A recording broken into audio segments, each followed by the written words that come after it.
There are TV shows that become popular, and then there are TV shows that overtake the internet culture entirely. And The Boys did that almost immediately. The Boys almost immediately became one of the most powerful sensations on television. Now that season 5 has come out and you kind of watch it, you understand the satire of the show, you understand what they were trying to achieve. And at this point, I don't think it's satire, it's more of the reality of the world as it is. What I generally love about the show is how they construct the entire structure of the show. I mean, the violence level of the show is quite high entirely, but the satire of superheroes, the concept that superheroes slowly turn antagonists and you have to fight against it, is interesting in itself. And what the show does well is make you understand power corrupts, but absolute power corrupts absolutely really well. That is the USP of the show. Somehow this insane show talks about exploring bodies. It starts off with an exploding body and it ends with one. It talks about corporate propaganda. It talks about a lot of the other things, that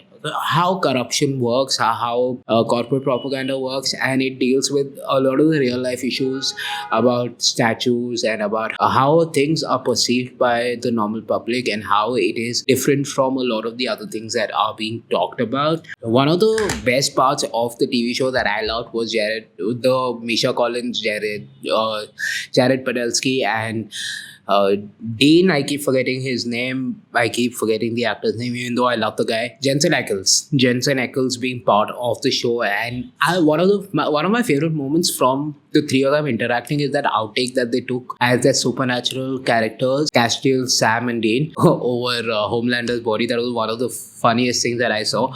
But their chemistry comes together in The Boys as well really well. See, what makes the final season feel special is not the chaos and not the fact that it is what it is because of the writing.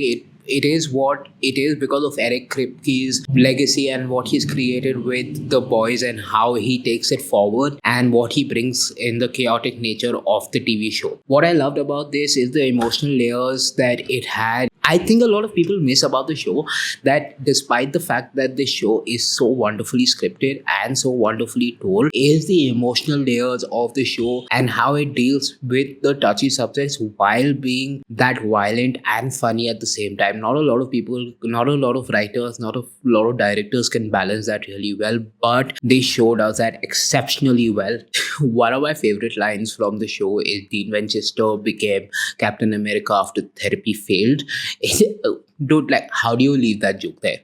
How do you come up with something like that? But then again, if that is the tendency of The Boys to do it, that they create such wonderful concepts and wonderful lines from satire, they are able to create a lot of these things without actually thinking about it. As much as I would like to diss on Homelander because he's probably one of the most hated characters in the world, what I really like about Homelander is the way that he's being portrayed and how he becomes the scariest part. The absolute unhinged nature of Homelander is what I like, because you can never predict what he can do or what he will do throughout, and how he's able to think and how they're able to work around all of this is what I loved about the show. I cannot tell you how much this show begins to trouble me, but at the same time, what I love about the show is how they've developed the characters from the beginning of season 1 to the end of season 5 and how they're able to narrate the whole story. Billy Butcher, Mother's Milk, Frenchie, and of course, Huey become an intensive part of the show. And of course, it's not just about the men in the show, it's also about how they develop the female characters. Queen Maeve, I don't like, I'm terrible with names, so I am forgetting. Well,